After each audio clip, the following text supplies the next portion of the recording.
about that mompreneur life. I don't know if we made that word up or not, but it's something I don't know anything about. So we're going to get edumacated today on this. We have Shiloh, Colleen here. How are you? Good. Thanks for having me. Yes, and you're good friends with Melissa Sofia. I am. Who's one of our favorites. I've heard. I'm hoping that you guys will geek out today a little bit for me. I want to see the real you two. Are you sure? Up in here. Yes. I don't know if anybody is ready for that. Our kids really look at us funny sometimes.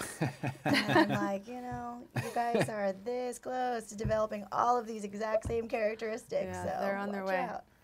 But it's going to happen because we can't hang out and not just vibe. Yeah. So Melissa, I know you have 4 kids. I do. Unless another one's come that I haven't. You know what? That is not going to happen. I have said that a couple times. And Actually, Shiloh? I found the pictures. Do you know about when I found out I was pregnant last time? I don't think so. Okay, so the fourth time, this is a total aside. So, FYI, do not send a pregnancy test out as a joke on the on April Fool's. Don't do it. Don't do it, because I sent it to all my girls, sent it to my family, my cousins. I thought it was hilarious. Everybody's gonna be like, oh, she's having a 4th baby. Everyone was like, oh my God. I sent it like 7 o'clock in the morning. Everybody believed me, totally fell for it. I thought it was hilarious. I actually told you that's a bad joke to put out. She that did. kind of juju is going to come back She for did. you. She did. And it So did. you did this to me then? No, I did not do this to you. I think your husband She did. manifested it. Ah. Yeah, my husband did. It wasn't me. I think he had something to do with it. But yes, so 4 days later I found out I was pregnant. And that was actually the day I was leaving for a 5-day bachelorette party in Vegas. How do you fake a pregnancy test positive? Oh, you can Google them, really easy. Oh, really? Google It's image just like search positive pregnancy tests. Nobody do that. It's I just see. bad. It's bad karma, I'm telling you. And then when she actually told us, no one really believed her. No that one time believed me. either, so just don't do it. Yeah. So that's it. Shiloh, how many children do you have? I have 3. You have 3? Yeah, Okay. and I do not joke about being pregnant. But every single time one of us is like not drinking just for even 5 minutes, we're like, are you pregnant? You are, aren't you? Don't lie.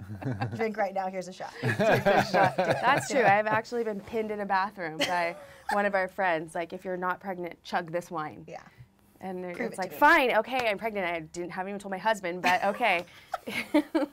That's just what we do. Yeah. So Her and baby's obviously- just over a year now. So. Oh, really? Yes, my littlest. Wow. She's 18 months. And then I've got a 5-year-old and an almost 7-year-old. So now close that in age to hers. So now that her youngest is around 18 months, we're just gonna constantly berate her with the questions of, "Are you pregnant?" No. Yeah. Yeah, my kids are 8. I think they're 8, 6, 3, and 1. Yes. So you've got them scattered. I have the biggest distance here, so I have 12 and brand new. that's awesome. That's like babysitter status. Yes. Built-in babysitter. Good job. It's good Not by planning. design, but it worked out. It worked out. Yes. So I obviously know nothing about I know about the dadpreneur life, Yes, but you not do. the mompreneur life, which is different. Absolutely. It is Very. different.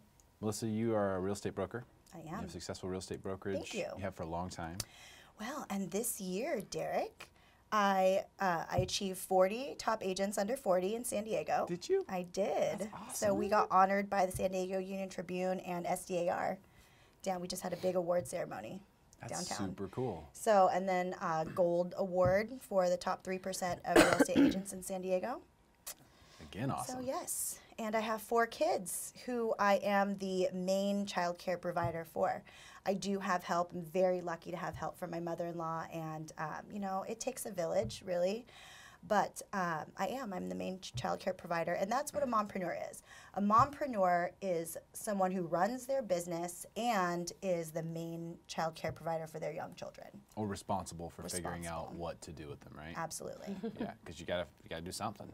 Yeah. Yeah. You can't just let them run around the house while you go sell houses. I mean, you could, but it's not legal. It's frowned upon. CPS might have a problem with it.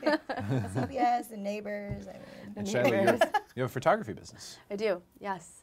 And I've been doing that now since about 2014, and then full-time probably since 2015 or so. And that did not start out as my career. It's kind of grown alongside with my family, which has been really fantastic to watch.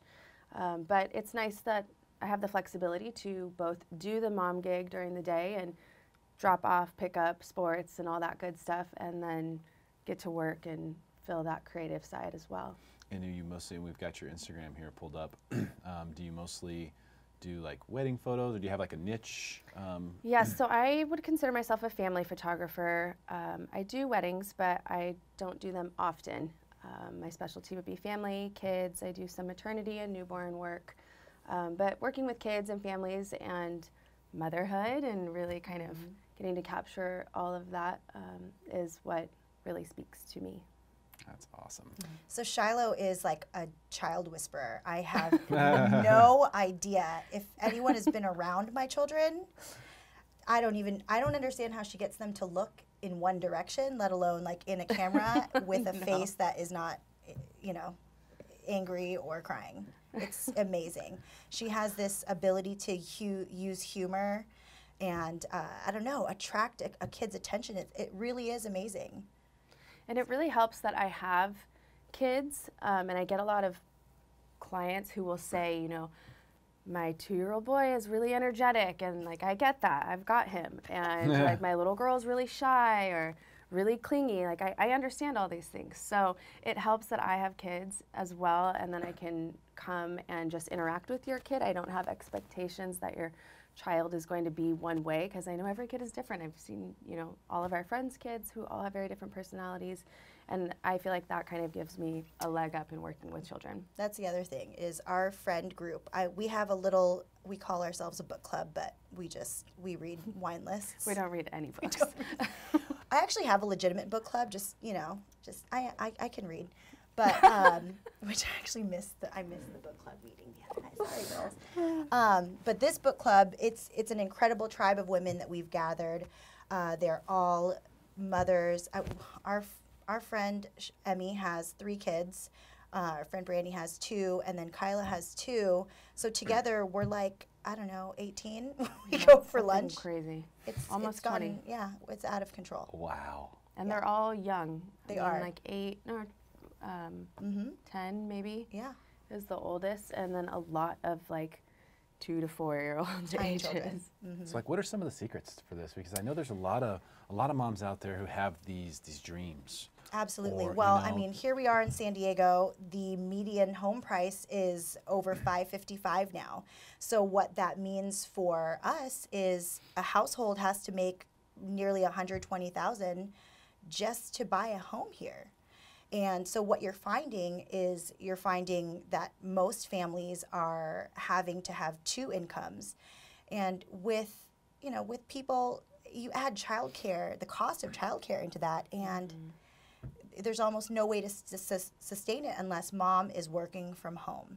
And that's why, especially in Southern California, we're really seeing that be, it's very common nowadays. So that because the birth of that, and also a lot of the moms that are staying home now are actually highly educated. We're seeing a huge surge of mompreneurs. I mean, it has soared in the last 5 years, and it's really become a powerhouse little niche of powerful and smart women that are out there in the world creating businesses from home. The beautiful thing is the birth of internet and the ability for us to engage on social media is really giving birth to a lot of different ways that people can sell their products, sell their ideas, share information, and just get their businesses out there. So it's a really neat thing. I think it's awesome that we even have the opportunity to make that money. Yeah. So, you know, obviously there are a lot of women who are also just trying to figure out how they could possibly fit in more, how they can start a business. There's a lot of, trying to figure out the logistics of it, but I would say I'm going to give 5 tips on how to survive motherhood and entrepreneurship, but this also goes for women who are trying to start their business. Right. Because taking these tips into your life can actually help you get in the right mindset to start it as well. So I think that's the biggest thing is like, where do you begin?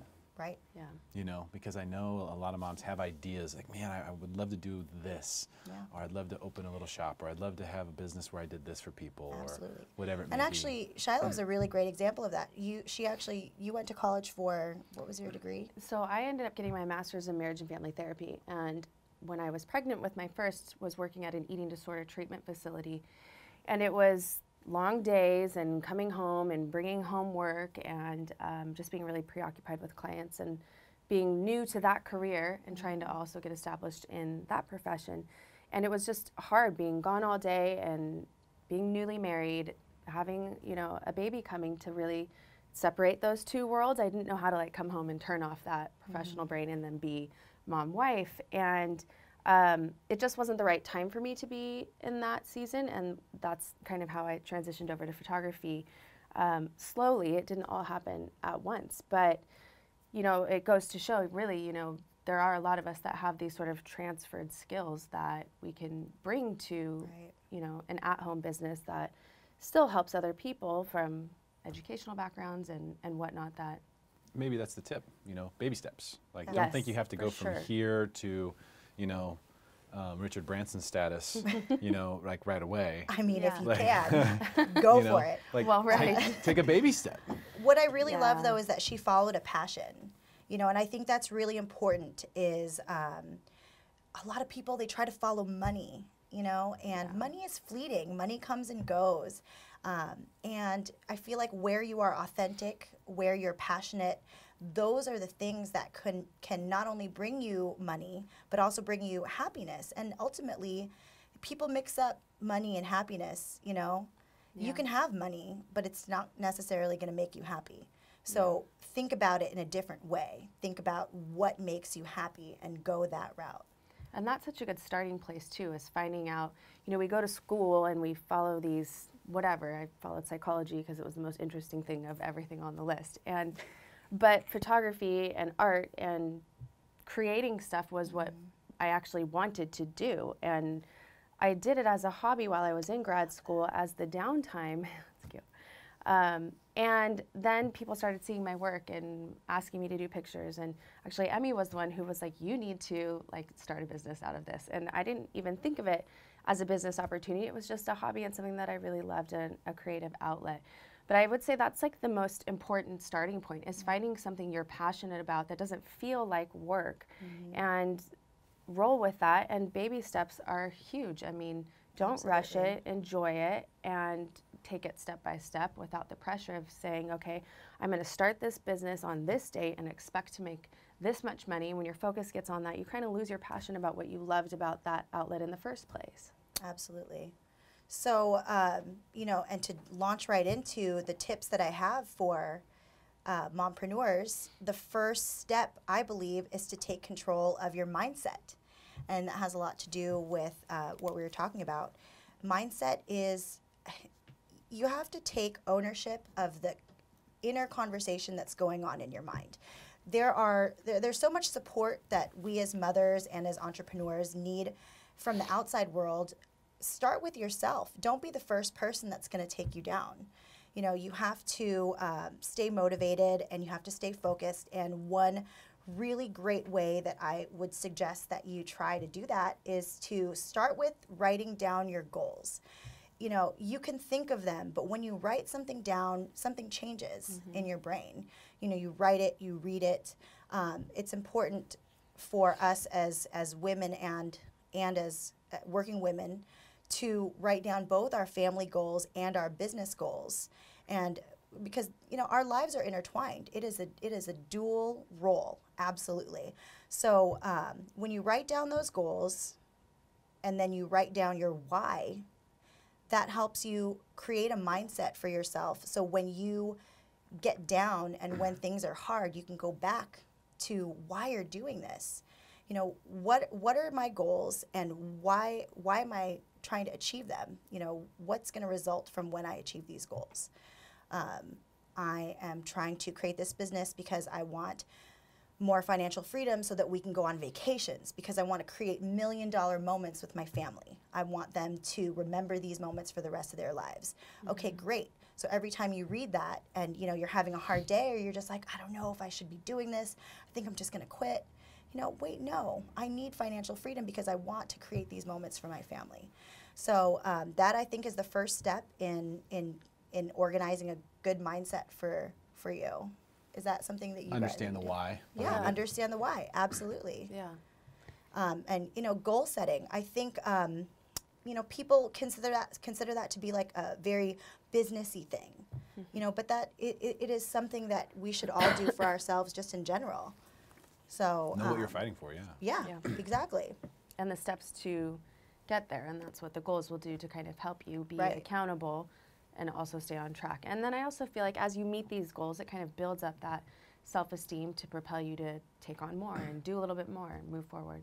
Exactly. I really like that, you know, because sometimes I actually have the tendency to achieve a goal and just be like, all right, cool, on to the next thing. But I think that's really important too, is something that she just made me remember. It's important to also celebrate when you reach those little milestones, and when you reach those things, because sometimes you work so hard for them you don't even notice. Like you're just like, okay, fine, finally I did that, you know, time to move on. So another thing that's really important, my second tip for being a mompreneur, is to make time for planning. So planning is, I think, super important, and you know, a lot of mothers feel like they don't have time for it, but we must make time for planning. Following step one, what I do for myself, and I am constantly looking at this, I make a list of my goals, and then I break those goals down into monthly action plans, monthly, weekly, daily. And so basically what I'm doing is I'm taking my goals, and then I'm figuring out what steps I need to take in my life to achieve those goals. And then I put it into a to-do list. So once you have a to-do list written out, you can actually take your to-do list and plug it into your schedule. And that is how you achieve your goals. It is, okay, so for example, I will take the business side of it. If I know I want to sell 50 houses this year, I have to figure out, okay, how many houses is that a month? And then how many calls does that take for me? How many calls do I make that make me sell this many homes? Okay, these are how many people I have to reach. These are how many listing appointments I need to go on to get there. Okay, I haven't gone on enough listing appointments this month. I need to make that happen if I want to reach the goal for this month. So you can do that same exact thing and break it down into motherhood too. You know, I really want my child to be prepared for kindergarten when he starts. These are the things that I want him to learn before he gets there. Okay, so I have 6 months to make sure that he knows these following things. So I'm going to create a plan. I'm going to go 1 month, we're going to cover, you know, the letters and sounds. 1 month we're going to cover, you know, counting. What month we're going to do this. So you can do these, you can plan these steps. And actually, here's the thing. I think it's very important to take the time every single night, and this was a huge game changer for me. Every night I look at my list of goals and my action plan, my to-do list, and I review it for the next day.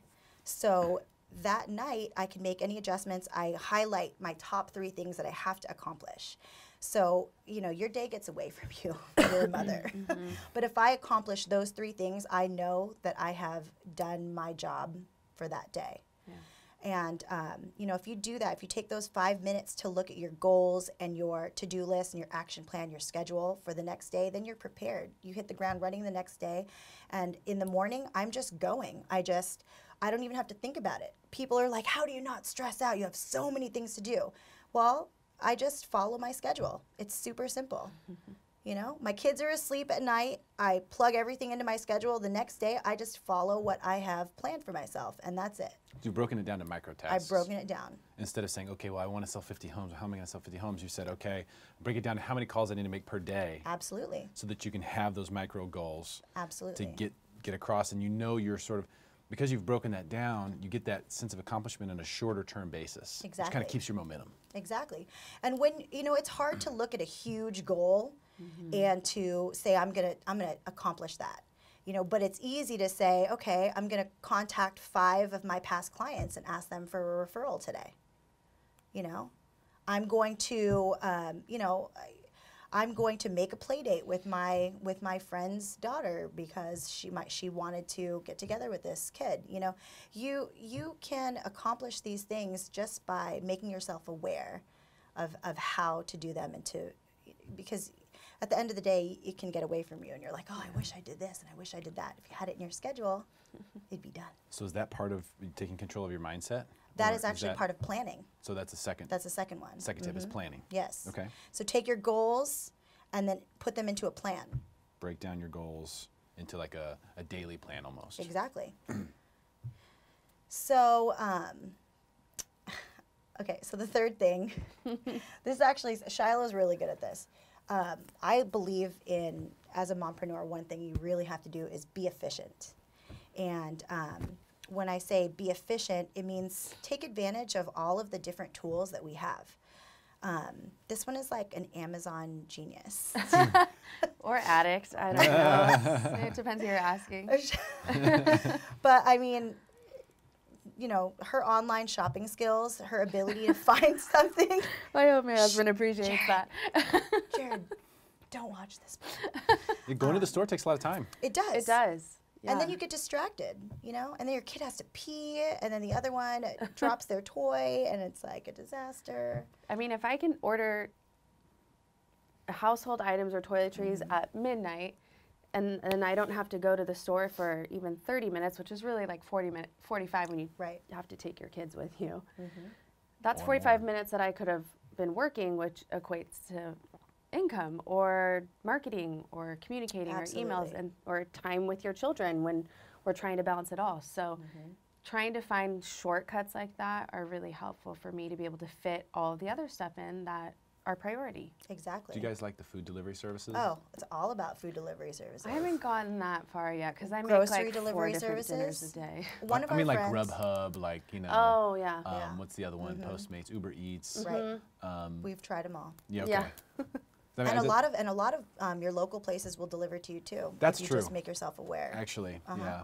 There's a place that, like over in our hood, Fresh Brothers. Fresh Brothers is the bomb. Bomb. Yeah, we And they have also one have right by vegan us, too. options. They have the Impossible They do. sliders. Cauliflower they have vegan cheese, pizza. vegan sausage, cauliflower crust, and they deliver. It's very good. Yeah, only like 5-mile radius, Right. but it gets all the way over to Del Mar, so it works for me. Right.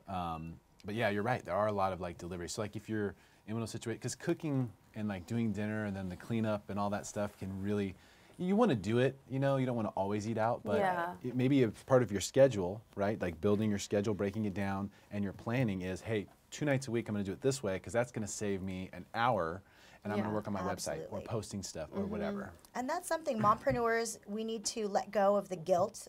Yes, absolutely cook for your family every once in a while, but you don't have to cook every single meal. There are some things as a mompreneur and just as a mom in general that you need to don't feel bad about if you have to let it go, you know? There are also other tools you can use. There is the grocery delivery services now. You can use a Roomba, an Instant Pot. You know, there are a lot of things you can do where you can stack tasks on top of each other and accomplish things that you need to do in a much faster amount of time. Which also kind of takes some planning. So like you talked about that business planning of scheduling things.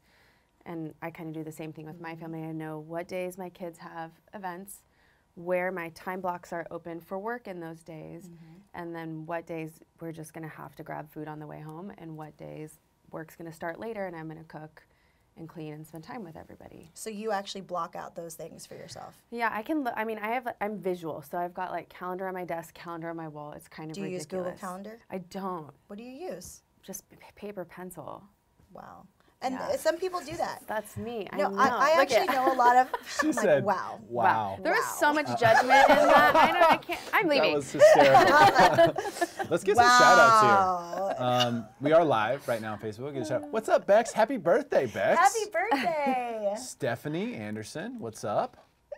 Hi, Steph. Emmy Fowler, how you doing? We've been talking about Nicole you. Murray, what's up? Hi, friends. Thanks for How watching. is yous?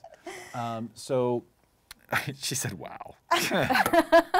That was Listen, epic. we're just gonna move on. No, I'm just it's kidding. cool. No, Like, actually, to you be do have honest, to do what people works for use you. both. Yeah. Absolutely. I think there are a large number of women, and actually, the written planner is making a huge comeback. I Is it don't really? know if you know. Seriously? Yes, 100%. It never went away from me. There's a lot of people that.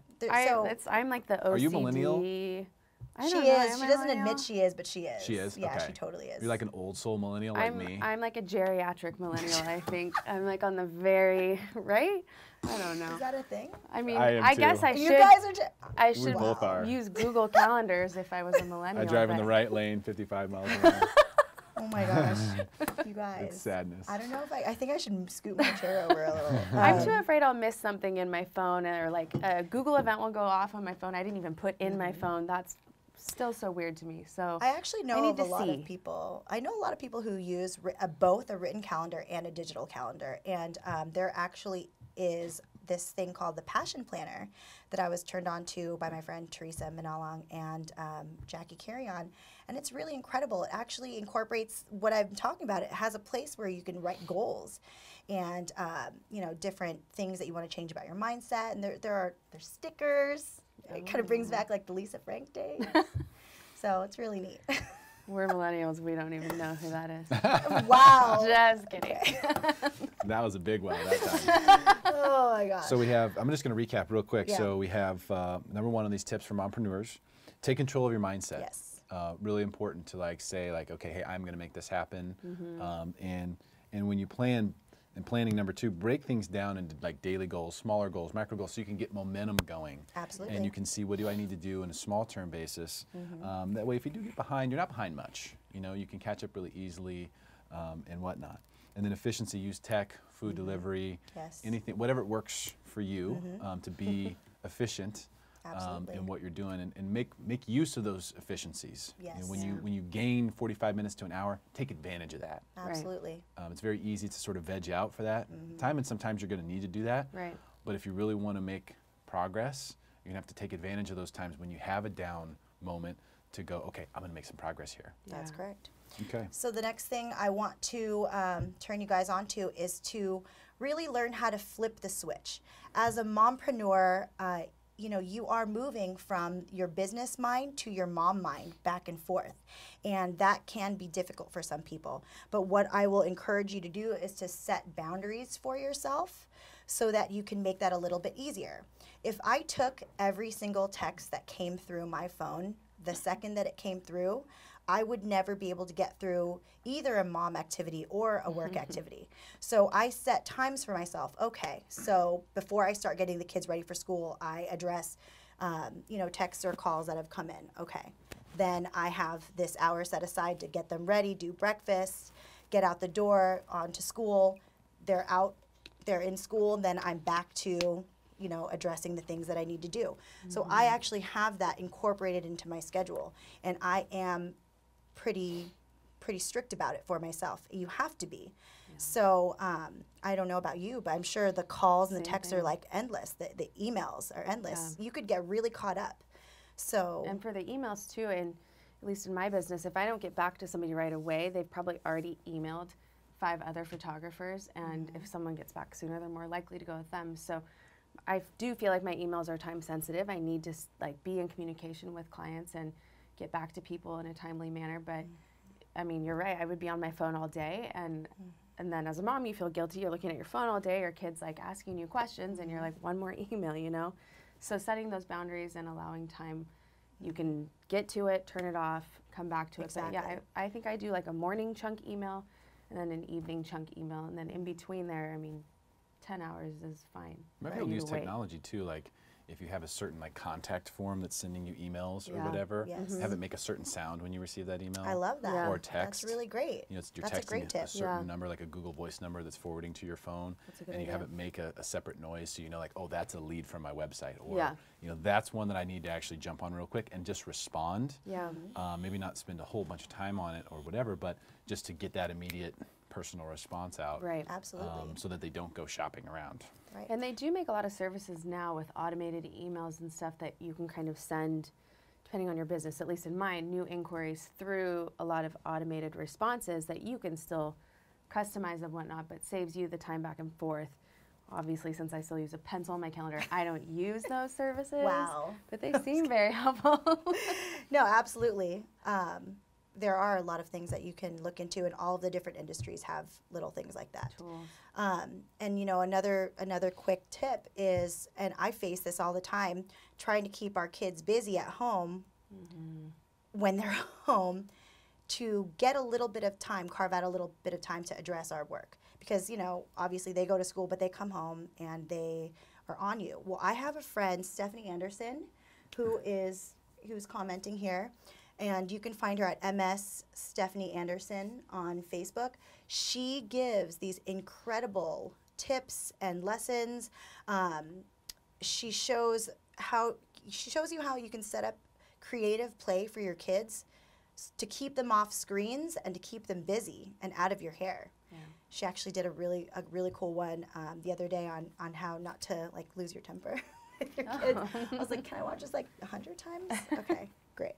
But you know, it is really important for us to be able to set ourselves up for success. So get your kids started on an activity and know, okay, I have got a good 30 minutes or, you know, whatever to just address the phone calls we need to do. And to gamify anything is a win. And I think it's important. That all goes into planning. Yeah. So you got to roll all this back into planning. So, okay, so your fifth tip today with mompreneurship is to be proud. You know, even though mompreneurs are like a hugely growing group, we still kind of have a stigma as women, and you posted something about this. It gets to me all the time. I think about it all the time. Where as mothers, we are expected to. Oh, that's fun. That's my phone. Sorry. As mothers, we are really like important, like serious moment. As mothers, we are supposed to mother like we don't work, and we're supposed to work like we don't mother, or like we don't have children. I said it wrong, but you know what I mean. Yeah. No, I think you said it right. Yeah. We're supposed to work like we don't have kids, and we're supposed to parent like we don't have a job. Exactly. Yeah. And we kind of have to, we're looked at if you're going to do this, you have to, you know, do it right kind of thing. And I think one thing we should all do as mompreneurs, as women, and just as people, is to understand what people are going through and to help support each other. Let's create a culture for ourselves and for other women that makes it possible and supportive to accomplish this, you know. It's really important. Yeah, or cut yourself some slack. Cut ourselves some slack. Absolutely. I think it's like that's really where it comes from, right? It's like, hey, listen, don't be so hard on yourself. Right. If people are going to be hard on you, that's their problem. Absolutely. You know what I mean? But don't be hard on yourself. Absolutely. Like, that's key. And I think that's the biggest problem. At least I experience being harder on myself than the backlash I get from anybody else, or maybe I'm just not hearing it. But I just, you know, you have all these plates to juggle, and it's not just being a mom and having a business, but it's also being a wife and being a friend, and maybe you're a volunteer, and also managing your household. Like there are a lot of plates, and you're trying to carry them all, and to really kind of some days tell yourself, like, I can set all this down. Like that's okay. Absolutely. You know? And so that is your fifth tip, is to, you know, be proud and do what works for you. Yeah. Because life is different for every woman. Life is different for every family. You know, we have different responsibilities. We have different roles. Our husbands have different jobs. So set your life up in a way that makes you happy, and, you know, prioritize the things that, you know, really matter to you, and plug it into your schedule. Everything is possible. Yeah. It's awesome. So. Very, very cool. A little insight into kind of something obviously I don't know much about. And so it's been really cool to see kind of what you come up with here. So we want to recap these things, I think, for people who are watching with us now who maybe missed the first part. So, you know, take control of your mindset was tip number one for mompreneurs out there. And this is for people who are either already have their own business, or maybe who are just thinking about it. Yes. Because I think what we need to do here is encourage people who are sort of thinking about it to take some of those first steps. Yeah. You know, to just saying, hey, I wish I could do this. Maybe take a step. What would you name it? You know, what would you call your business? Maybe get a logo design. Maybe, you know, just start taking some of those steps that start to make you legit, and maybe people will start asking you questions and things will start happening naturally. But taking those steps. So getting, you know, taking control of your mindset was number one, and planning. Yes. Breaking down your goals into daily activities, into micro goals, so you can keep your momentum going. And you don't feel like you ever hit a brick wall or go off a cliff at some point. You know, it's all small goals, so you can catch up easily. You can get ahead. And take those micro goals and put them right into your schedule. Yes, yes, and planning, and be good with your planner. Use a handwritten one if you need to. Efficiency, tech, food delivery, planning out some of those things so that you can carve yourself some time in places where you normally wouldn't have it, and then use that time to make your advancements in what you're doing. And I think that's genius. And flipping the switch. Biz time, mommy time. Yes. That probably comes with practice. It does, but I think that also you have to make the decision. You have to make the decision, and you have to stick to it. Be committed. Be committed.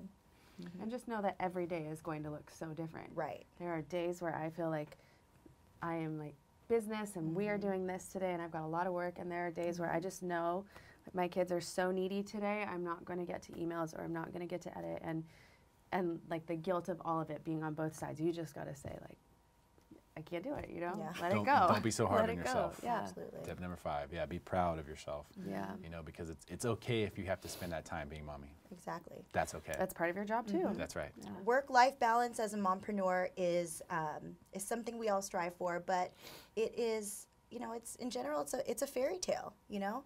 A perfect balance is not something that we are going to achieve on any given day. Some days we'll give more to our family, some days we'll give more to our business, and that's okay.